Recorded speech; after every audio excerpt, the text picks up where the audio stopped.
ಈ ಜೀವ ನಿನಗಾಗಿ ಭಾಗ 49. ನೀಲಮರವರು ಬಂದು ಅಗಸ್ತ್ಯನ ಜೊತೆ ಮಾತನಾಡಿದಾಗ ಅಗಸ್ತ್ಯನಿಗೆ ಕೊಂಚ ಸಮಾಧಾನವಾಯಿತು.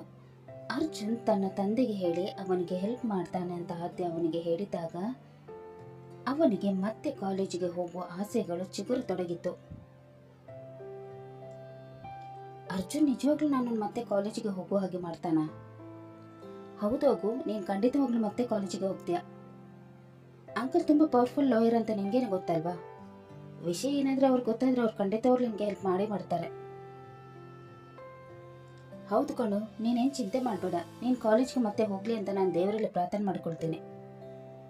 ನನ್ನ ಮೊಮ್ಮಕ್ಕನಿಗೆ ಖಂಡಿತ ಒಳ್ಳೇದಾಗುತ್ತೆ. ಅಜ್ಜಿ, ನೀವು ಹೇಳಿದ ಹಾಗೇನಾಗ್ಲಿ. ಇನ್ಮೇಲೆ ನಾನು ನಿಮ್ಮ ಮಾತನ್ನು ಯಾವತ್ತೂ ಮೀರಲ್ಲ. ನೀವು ಹೇಳಿದ ಹಾಗೇನೆ ಮಾಡ್ತೀನಿ. ಎಲ್ಲ ಸರಿ ಹೋಗುತ್ತೆ ಬಿಡು. ನೀನೀಗ ಕೈಕಾಲು ಮುಖ ತೊಳ್ಕೊಂಬಾ, ನಾನು ನಿಂಗೆ ತಿಂಡಿ ಕೊಡ್ತೀನಿ ಅಂತ ಅವರು ಹೇಳಿದಾಗ ಅವನು ಫ್ರೆಶ್ ಆಗಲು ಹೋದನು. ಆಗ ಅವರು ಆದ್ಯಾಳ ಕಡೆ ನೋಡಿ, ನೀನು ಕೂಡ ಫ್ರೆಶ್ ಆಗಿ ಬಾ, ನಿನ್ಗೆ ಬೇರೆ ಸಪ್ರೇಟ್ ಆಗಿ ಹೇಳ್ಬೇಕಾ? ಆಯ್ತು ಅಜ್ಜಿ ಅಂತ ಹೇಳಿದ ಅವಳು ಫ್ರೆಶ್ ಆಗಲು ಹೋದಳು. ಇತ್ತ ಮನೆಗೆ ಬಂದ ಅರ್ಜುನ್ ತನ್ನ ಡ್ಯಾಡ್ ಹತ್ತಿರ ಅಗಸ್ತ್ಯನ ವಿಷಯ ಪ್ರಸ್ತಾಪಿಸಿದನು. ಇದನ್ನು ಕೇಳಿ ಗಂಭೀರವಾದ ಅವರು, ಅವನು ಯಾವುದೇ ಕಾರಣಕ್ಕೂ ಡಿಬ್ಬಾರ ಆಗಬಾರ್ದು. ಅವನ ತಲೆ ಮೇಲೆ ಸಾಕಷ್ಟು ಜವಾಬ್ದಾರಿಗಳಿವೆ.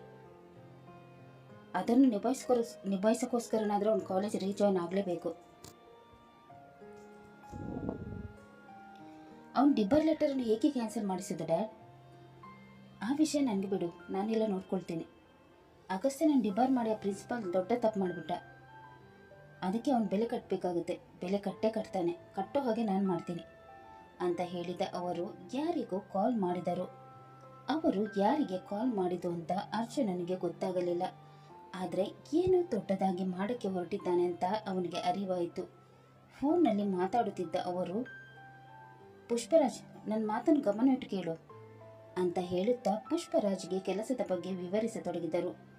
ಅವರು ಕಾಲ್ ಕಟ್ ಮಾಡಿ ಆದ ಮೇಲೆ ಅರ್ಜುನ್ ಅವರನ್ನು ಪ್ರಶ್ನೆ ಮಾಡತೊಡಗಿದನು. ಡ್ಯಾಡ್, ಪುಷ್ಪರಾಜ್ ಕೈಲಿ ಏನು ಮಾಡ್ಸಕ್ಕೆ ಹೊರಟಿದ್ದೀರಾ? ಅದೆಲ್ಲ ನಿನಗೆ ನಾಳೆ ಗೊತ್ತಾಗುತ್ತೆ. ನಾಳೆ ತನಕ ವೆಯ್ಟ್ ಮಾಡು. ಡ್ಯಾಡ್, ನಾಳೆ ಅಗಸ್ತ್ಯನ ಡಿಬ್ಬರ್ ಲೆಟರ್ ಖಂಡಿತವಾಗ್ಲೂ ಕ್ಯಾನ್ಸಲ್ ಆಗುತ್ತೆ ಅಲ್ವಾ? ಕ್ಯಾನ್ಸಲ್ ಆಗಲೇಬೇಕು. ಇಲ್ಲ ಅಂದರೆ ಆ ಪ್ರಿನ್ಸಿಪಾಲ್ ಆ ಕಾಲೇಜಲ್ಲಿ ಇರೋದ ಹಾಗೆ ಮಾಡಿಬಿಡ್ತೀನಿ. ನೀನು ನಾಳೆ ತನಕ ವೆಯ್ಟ್ ಮಾಡು. ನಾನು ಏನು ಮಾಡೋಕ್ಕೆ ಹೊರಟಿದ್ದೀನಿ ಅಂತ ನಿಮಗೆ ನಾಳೆ ಗೊತ್ತಾಗುತ್ತೆ ಅಂತ ಹೇಳುತ್ತಿದ್ದಾಗ ಅವ್ರಿಗೆ ಇಂಪಾರ್ಟೆಂಟ್ ಫೋನ್ ಕಾಲ್ ಬಂದು ಕಾಲ್ ರಿಸೀವ್ ಮಾಡಿ ಎದುರುಗಡೆ ಇದ್ದ ವ್ಯಕ್ತಿ ಜೊತೆ ಮಾತನಾಡತೊಡಗಿದರು. ಇದನ್ನು ನೋಡಿದ ಅರ್ಜುನ್ ಅಲ್ಲಿಂದ ಎದ್ದು ತನ್ನ ರೂಮಿಗೆ ಹೋದನು. ರೂಮಿಗೆ ಹೋದವನೇ ಕಿಟಕಿಯಿಂದ ಆದ್ಯಾಳ ರೂಮಿನ ಕಡೆ ನೋಡತೊಡಗಿದನು. ಅವಳು ಎಲ್ಲೂ ಕಾಣಿಸದಾದಾಗ ನಿರಾಸೆಯಾದವನು, ಇವಳು ಎಲ್ಲಿ ಹೋದ್ಲು? ಇಷ್ಟೊತ್ತಿಗಾಗಲೇ ರೂಮಲ್ಲಿ ಇರಬೇಕಿತ್ತಲ್ವಾ ಅಂತ ಅಂದುಕೊಳ್ಳುತ್ತಾ ನಿರಾಸೆಯಿಂದ ಕಿಟಕಿಯ ಕಟ್ಟನನ್ನು ಹಾಕಲು ಹೋದನು.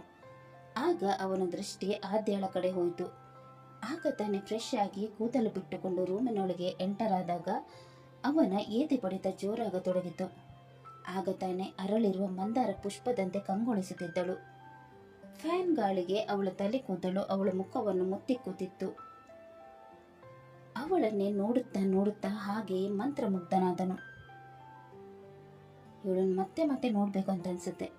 ಇವಳನ್ನು ನೋಡಿದಾಗಲೇ ಎದೆ ಬಡಿತ ಜೋರಾಗುತ್ತೆ. ಈ ನನ್ನ ಮನಸ್ಸು ನನ್ನ ಕಂಟ್ರೋಲಲ್ಲಿ ಇರಲ್ಲ ಅಂತೆ. ಇವಳ ಬರುವಿಕೆಗಾಗಿ ನನ್ನ ಕಣ್ಣು ಹಾತರೈತೆ. ನನ್ನ ಮನಸ್ಸಿನ ಭಾವನೆ ಅನ್ನೋದು ಯಾವಾಗ ಇವಳ ಹತ್ರ ಹೇಳ್ಕೊಳ್ತಾನೆ ನಾ ಕಾಣೆ. ಇವಳ ಜೊತೆಗಿದ್ರೆ ಮಾತೇ ಹೊರಡಲ್ಲ. ಇನ್ನು ಪ್ರಪೋಸ್ ಮಾಡೋಕ್ಕೆ ಎಲ್ಲಿಂದ ಧೈರ್ಯ ಬರುತ್ತೆ ಅಂತ ಅಂದುಕೊಳ್ಳುತ್ತಿರುವಾಗ ಆದ್ಯಾಳ ದೃಷ್ಟಿ ಇವನ ಕಡೆ ಬಿದ್ದಿತು. ಇದನ್ನು ನೋಡಿ ಇರಿಸು ಮುರಿಸಾದ ಅವನು ಸಾವರಿಸಿಕೊಂಡು ಕಿಟಕಿಯ ಕಟ್ಟನನ್ನು ಹಾಕಿಬಿಟ್ಟನು. ಕಳ್ಳ, ನಾನು ನೋಡದೇ ಇರುವಾಗ ನನ್ನನ್ನೇ ನೋಡ್ತಾನೆ. ನಾನು ನೋಡಿದೆ ಅಂತ ಕಟ್ಟನ್ನ ಹಾಕ್ಬಿಟ್ಟ. ನಾನು ಇಷ್ಟ ಅಂತ ಬಾಯ್ಬಿಟ್ಟು ಹೇಳ್ಬಾರ್ದಾ? ಮೋಸ್ಟ್ಲಿ ಈಗೋ ಪ್ರಾಬ್ಲಮ್ ಇರಬೇಕು. ಇವನೇ ಬಂದು ಪ್ರಪೋಸ್ ಮಾಡ್ತಾನೆ ಅಂತ ನಾನು ಕಾಯ್ಕೊಂಡು ಕೂತ್ರೆ ಬೇಗ ಮುದುಕಿ ಆಗಿಬಿಡ್ತೀನಿ. ನಾನೇ ಹೇಗಾದ್ರೂ ಮಾಡಿ ಇವನಿಗೆ ಪ್ರಪೋಸ್ ಮಾಡಬೇಕು ಅಂತ ಅಂದುಕೊಳ್ಳುತ್ತಾ ಅವನನ್ನು ನೆನಪು ಮಾಡಿಕೊಳ್ಳತೊಡಗಿದಳು. ಕಿಟಕಿಯ ಕರ್ಟನ್ ಹಾಕಿದ ಅರ್ಜುನ್ ಕೈಯಿಂದ ತಲೆಗೆ ಮೆತ್ತಗೆ ಹೊಡೆದು, ಅರ್ಜುನ್, ಏನು ಮಾಡಿಬಿಟ್ಟೆ ನೀನು? ನೀನು ಅವಳು ನೋಡ್ತಾ ಇದ್ದಿದ್ದು ಅವಳು ಗೊತ್ತಾಗಿರುತ್ತೆ. ನನ್ನ ಬಗ್ಗೆ ಏನು ಅಂದ್ಕೊಳ್ತಾಳೆ ಏನೋ. ಇನ್ನೊಂದ್ಸಲ ಅವಳು ಗಮನಿಸಿದಾಗೆ ಅವಳು ನೋಡಬೇಕು ಅಂತ ಅಂದುಕೊಳ್ಳುತ್ತಾ ಫ್ರೆಶ್ ಆಗಲು ಹೋದನು. ಇತ್ತ ಪ್ರಿನ್ಸಿಪಾಲ್ರವರು ಕೋಪದಿಂದ ತಮ್ಮ ಮನೆಗೆ ಬಂದರು. ಅಗಸ್ತ್ಯ ಹೇಳಿದ ಮಾತುಗಳೇ ಅವರ ಕಿವಿಯಲ್ಲಿ ಗುಯಿಂಗುಡುತ್ತಿತ್ತು. ಕೋಪ ನೆತ್ತಿಗೇರಿ ನೇಹಾಳನ್ನು ಕರೆಯತೊಡಗಿದರು. ನೇಹಾ, ನೇಹಾ, ಎಲ್ಲಿದೆಯಮ್ಮ? ಬಂದೆ ಡ್ಯಾಡ್ ಅಂತ ಹೇಳಿ ಅವಳು ಅವರ ಹತ್ತಿರ ಬಂದಳು. ಅವರು ಕೋಪಗೊಂಡಿದ್ದನ್ನು ನೋಡಿ, ಯಾಕೆ ಡ್ಯಾಡ್, ಏನಾಯ್ತು? ಯಾಕೆ ಇಷ್ಟೊಂದು ಕೋಪ ಮಾಡ್ಕೊಂಡಿದ್ದೀರಾ? ಆ ಬಿಕಾರಿ ಏನಾದರೂ ಅಂದ ನಿಮಗೆ? ಡಿಪರ್ ಆಗಿದ್ದಕ್ಕೆ ಮಾನಸಿಕ ಸ್ಥಿಮಿತವನ್ನು ಕಳೆದುಕೊಂಡಿದ್ದಾನೆ ಅನಿಸುತ್ತೆ. ನೀವು ಅವನನ್ನು ಡಿಪರ್ ಮಾಡಿದ್ದು ಒಳ್ಳೆಯದಾಯಿತು. ತುಂಬ ಕೊಬ್ಬು ಮಾಡ್ತಾ ಇದ್ದ, ಈಗ ಕೊಬ್ಬೆಲ್ಲ ಇಳಿದೋಯ್ತು. ಅವನ ವಿಷಯ ಆ ಕಡೆ ಬಿಡು. ನಾನೀಗ ಅವನ ಬಗ್ಗೆ ಮಾತಾಡೋಕ್ಕೆ ಬಂದಿಲ್ಲ, ನನಗೆ ನಿನ್ನ ಬಗ್ಗೆ ಮಾತಾಡೋಕ್ಕಿರೋದು. ನನ್ನ ಬಗ್ಗೆನಾ? ಏನು ಡ್ಯಾಡಿ, ಏನು ವಿಷಯ? ನೀನು ಆ ಬಿಕಾರಿ ಜೊತೆ ಸುತ್ತಾ ಇದ್ದೆ ಅಂತಲ್ವಾ? ಸುತ್ತೋದಲ್ಲದೆ ಚೀಚಿ, ಹೇಳೋಕ್ಕೇ ನನಗೆ ಅಸಹ್ಯ ಆಗುತ್ತೆ. ನಿನಗೆ ಬೇರೆ ಯಾರು ಸಿಕ್ಕಿಲ್ಲ ಅಂತ ಆ ಬಿಕಾರಿ ಜೊತೆ ಸುತ್ತಕ್ಕೆ ಹೋಗಿದ್ಯಾ? ನಿನಗೆ ನಾನು ಏನು ಕಮ್ಮಿ ಮಾಡಿದೆ ಅಂತ ಆ ಬಿಕಾರಿ ಜೊತೆ ಸೇರಿ ನನ್ನ ಮರ್ಯಾದೆ ಕಳಿಕೆ ಹೊಟ್ಟಿದ್ಯಾ? ಡ್ಯಾಡ್, ನಿಮ್ಗೆ ಇದೆಲ್ಲ ಬಿಕಾರಿನೇ ಹೇಳಿರ್ಬೇಕಲ್ವಾ? ಹೋಗೋ ಮೊದಲು ಅಪ್ಪ ಮಗಳ ಮಧ್ಯೆ ತಂದುಬಿಟ್ಟು ಹೋಗ್ಬಿಟ್ಟ. ಅವನು ಬೇಕಂತಲೇ ನಮ್ಮಿಬ್ಬರ ಮಧ್ಯೆ ಜಗಳ ಹುಟ್ಟಿಸೋಕ್ಕೆ ಈ ರೀತಿ ಹೇಳಿದ್ದಾನೆ. ನಾನು ಅವನ ಜೊತೆ ಸುತ್ತಿದ್ದು ನಿಜ, ಆದ್ರೆ ಅವನ ಪ್ರೀತಿ ಮಾಡೋಕ್ಕಲ್ಲ, ಬದಲಾಗಿ ಅವನ ಜೊತೆ ಸೊಕ್ಕು ಮುರಿಯೋಕ್ಕೆ. ಅವನು ನಿನ್ಗೆ ಏನು ಮಾಡಿದೆ ಅಂತ ನೀನು ಅವನ ಸೊಕ್ಕು ಮುರಿಯೋಕ್ಕೆ ಹೊಟ್ಟಿರೋದು? ಡ್ಯಾಡ್, ಕಾಲೇಜ್ ಸ್ಟಾರ್ಟಿಂಗ್ ಡೇಸಲ್ಲಿ ಅವನು ನನ್ನ ಕಪ್ಪಾಳಕ್ಕೆ ಹೊಡೆದಿದ್ದ, ಅದಕ್ಕೆ ನಾನು ಅವನ ಜೊತೆ ಪ್ರೀತಿಯ ನಾಟಕ ಮಾಡಿದ್ದೆ. ಏನು? ಅವನು ನಿನಗೆ ಕಪ್ಪಾಳಕ್ಕೆ ಬಾರಿಸಿದ್ನಾ? ನೀನಿದ ನನಗೆ ಮೊದಲೇ ಯಾಕೆ ಹೇಳಿಲ್ಲ? ಆ ಟೈಮಲ್ಲಿ ಹೇಳಿದ್ರೆ ಅವನನ್ನು ಆಗಲೇ ಡಿಪರ್ ಮಾಡ್ತಾ ಇದ್ದೆ.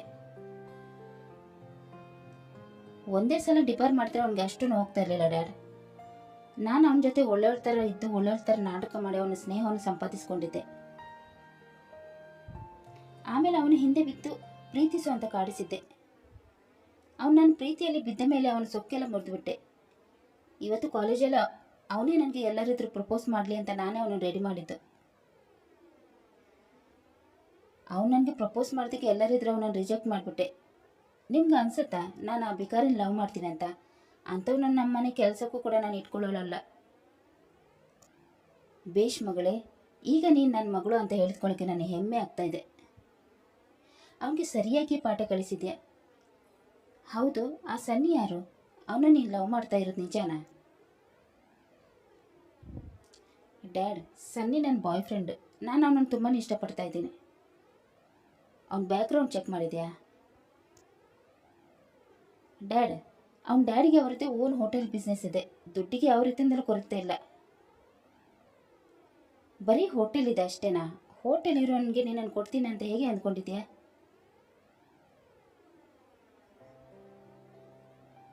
ನಿನಗೆ ನಾನು ಬೇರೆನೇ ಪ್ಲ್ಯಾನ್ ಮಾಡಿದ್ದೇನೆ. ನೀನು ಇನ್ಮೇಲೆ ಅವನ ಜೊತೆ ಸೇರಬಾರ್ದು. ನೀನು ಹುಟ್ಟಿರೋದು ಕೋಟಿ ಕೋಟಿ ಆಸೆನ ಅನ್ಭವಿಸೋಕ್ಕೆ. ನಿನಗೋಸ್ಕರ ಕೋಟಿ ಇರೋ ನನ್ನ ಹುಡುಕಿಯಾಗಿದೆ. ಇನ್ಮೇಲೆ ಏನಿದ್ರು ನಿನ್ನ ಆ ಮನೆಗೆ ಕಳಿಸೋದಂದೇ ಭಾಗ್ಯ. ಲವ್ವಿಗೆಲ್ಲ ಕಾಮನ್. ನೀನು ಅವನ ಹಿಂದೆ ಹೋಗಿ ನಿನ್ನ ಉಜ್ವಲ ಭವಿಷ್ಯನ ಹಾಳು ಮಾಡ್ಕೊಳ್ಬೇಕ. ಬಂಗಾರದ ಹಿಂದೆ ಹೋಗಿ ವಜ್ರವನ್ನು ಕಳ್ಕೊಬೇಡ. ಡ್ಯಾಡ್, ಆದರೆ ನಾನು ಸನ್ನಿನ ತುಂಬಾ ಇಷ್ಟಪಡ್ತಾ ಇದ್ದೇನೆ. ಅವನು ಕೂಡ ನಾನು ತುಂಬಾ ಇಷ್ಟಪಡ್ತಾ ಇದ್ದಾನೆ. ಅವ್ರಿಗೆ ದುಡ್ಡಿಗೇನು ಕೊರತೆ ಇಲ್ಲ ಡ್ಯಾಡ್. ನಾನು ಅವನ ಮನೇಲಿ ಚೆನ್ನಾಗಿರ್ಬೋದು. ನೇಹಾ, ನಾನು ಹೇಳಿದ ಮೇಲೆ ಮುಗೀತು. ನೀನು ಸನ್ನಿ ಜೊತೆಲಿ ಸೇರಬಾರ್ದು ಅಷ್ಟೇ. ನಮ್ಮದು ಅಂತ ಇಲ್ಲಿ ಏನಿಲ್ಲ. ನಾನು ಕಾಲೇಜ್ ಪ್ರಿನ್ಸಿಪಲ್ ಆಗಿದ್ದೀನಿ ಅಷ್ಟೇ. ಸಂಬಳದ ಹೊರತು ಲಂಚ ತಗೊಂಡು ಆ ದುಡ್ಡಲ್ಲಿ ನಾವು ಇಲ್ಲಿ ಐಷಾರಾಮಿ ಜೀವನ ನಡೆಸ್ತಾ ಇರೋದು. ನಿನ್ನೆ MBA ಪದವಿ ಮುಗಿದ ತಕ್ಷಣ ನಾವು ಆಂಧ್ರ ಪ್ರದೇಶ ಬಿಟ್ಟು ಕರ್ನಾಟಕಕ್ಕೆ ಹೋಗಿ ಅಲ್ಲೇ ಸೆಟ್ಲ್ ಆಗ್ತಾ ಇದ್ದೀವಿ. ಅಲ್ಲಿ ಒಂದು ಪ್ರತಿಷ್ಠಿತ ಕಂಪನಿಯಲ್ಲಿ ಜನರಲ್ ಮ್ಯಾನೇಜರ್ ಜಾಬ್ ಕೂಡ ನನಗೆ ಪಕ್ಕಾಗಿದೆ. ನೀನು MBA ಮುಗಿಯೋ ತನಕ ನಾನು ಕಾಯ್ತಾ ಇದ್ದೀನಿ. ಡ್ಯಾಡ್, ನೀವು ಪ್ರಿನ್ಸಿಪಲ್ ಜಾಬನ್ನು ಬಿಡ್ತಾ ಇದ್ದೀರಾ? ಹೌದು ಮಗಳೇ, ಈ ಜಾಬಲ್ಲಿ ದುಡ್ಡು ಮಾಡೋಕ್ಕಾಗಲ್ಲ. ಬ್ಯಾಂಗ್ಳೂರಿಗೆ ಹೋದರೆ ಆ ದೊಡ್ಡ ಕಂಪನಿಗೆ ನಾನು ಜನರಲ್ ಮ್ಯಾನೇಜರ್ ಆಗ್ತೀನಿ. 21 ವರ್ಷಗಳ ಹಿಂದೆ ನಾನು ಬೆಂಗಳೂರಲ್ಲಿ ಇದ್ದಾಗ ಒಬ್ಬರಿಗೆ ಸಹಾಯ ಮಾಡಿದ್ದೆ. ಮುಂದೊಂದು ದಿನ ನಿನ್ನನ್ನು ಅವ್ರ ಮನೆ ಸೊಸೆ ಮಾಡ್ತೀನಿ ಅಂತ ಅವ್ರು ನನಗೆ ಮಾತು ಕೊಟ್ಟಿದ್ದಾರೆ. ಕೋಟಿ ಕೋಟಿ ಆಸೆ ಒಡೆಯರವರು. ಅವರ ಕಂಪನಿಯಲ್ಲಿ ನನಗೆ ಒಂದು ಒಳ್ಳೆ ಪೋಸ್ಟ್ ಕೂಡ ಕೊಡ್ತಾರೆ. ಒಂದ್ಸಲ ನೀನು ಅವ್ರ ಮನೆ ಸೊಸೆ ಆದರೆ ಅಂದರೆ ಅವ್ರ ಇಡೀ ಆಸ್ತಿ ಎಲ್ಲ ನಮಗೇನೆ ಸೇರುತ್ತೆ. ಅವರ ಆಸ್ತಿ ಎಲ್ಲ ನಮಗೆ ಹೇಗೆ ಸಿಗುತ್ತೆ ಡ್ಯಾಡ್? ನೀನು ಅವ್ರ ಮನೆ ಸೊಸೆ ಆದರೆ ಆಸ್ತಿ ನಿನಗೆ ಸೇರುತ್ತೆ ಅಲ್ವಾ? ನಿನಗೆ ಸೇರಿದ್ರೆ ಆಸ್ತಿ ನನಗೆ ಸೇರಿದ ಹಾಗೆ. ಒಂದ್ಸಲ ಮದುವೆ ಆಗಲಿ, ಆಮೇಲೆ ಏನು ಮಾಡಬೇಕಂತ ನಾನು ಹೇಳ್ತೀನಿ.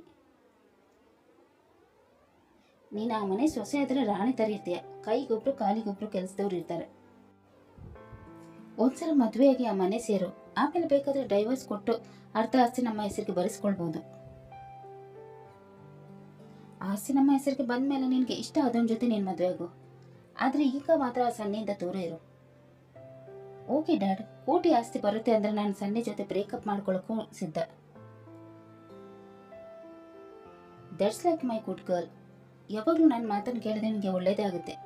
ನಾವು ಕೋಟಿ ಕೋಟಿ ಆಸ್ತಿ ಒಡೆಯರಾಗಕ್ಕೆ ಇನ್ನು ಜಾಸ್ತಿ ಟೈಮ್ ಇಲ್ಲ. ಆದಷ್ಟು ಬೇಗ ಈ ಜೀವನದಿಂದ ನಮಗೆ ಮುಕ್ತಿ ಸಿಗುತ್ತೆ. ಇನ್ಮೇಲೆ ನೀನು ಆ ಸನ್ನಿ ಜೊತೆ ಸುತ್ತಾಡೋದು ಬಿಟ್ಟು ದೊಡ್ಡ ದೊಡ್ಡ ಕನಸು ಕಾಣಬೇಕು. ಶ್ರೀಮಂತ ಜನರ ಮುಂದೆ ಯಾವ ರೀತಿ ಇರಬೇಕು ಅದನ್ನು ಈಗಲೇ ಪ್ರಾಕ್ಟೀಸ್ ಮಾಡು.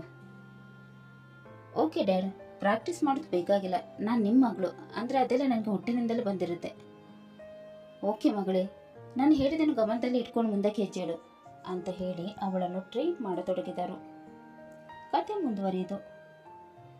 ಲಾಯರ್ ನೀಲೇಶ್ ಏನು ಮಾಡೋಕ್ಕೆ ಹೊರಟಿದ್ದಾರೆ ಹಾಗೂ ಪ್ರಿನ್ಸಿಪಾಲ್ ಸರ್ 21 ವರ್ಷದ ಹಿಂದೆ ಯಾರಿಗೆ ಹೆಲ್ಪ್ ಮಾಡಿದ್ದರು ಅನ್ನೋದನ್ನು ತಿಳಿಯಲು ಮುಂದಿನ ಸಂಚಿಕೆಯಾಗಿ ಕಾಯೋಣ.